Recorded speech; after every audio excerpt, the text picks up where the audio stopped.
Não deixe que o inimigo descubra o teu coração para te derrotar. Não brinque com a tua fragilidade.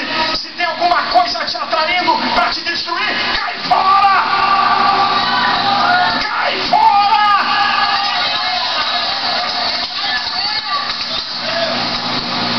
Porque se você brincar, vai ser tarde demais. E quando você vê, a derrota é iminente. O diabo não respeita cultura, intelectualidade, sabedoria, posição social. O diabo não respeita nada disso, porque a obra dele é roubar, matar e destruir. Ele quer roubar a tua felicidade. Ele quer te matar no sentido literal da palavra. Ele quer destruir teus sonhos, tua família e teu futuro. Mas nessa noite, Jesus declarou: eu vim para que tenham vida e vida em abundância.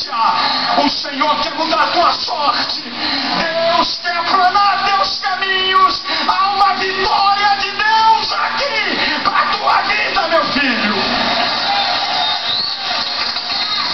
É uma pena se você tiver com pressa para ir embora. É uma pena se você virar aí o seletor ou o controle remoto. Porque Deus te colocou aqui e te trouxe agora aí. Porque Deus tem vitória.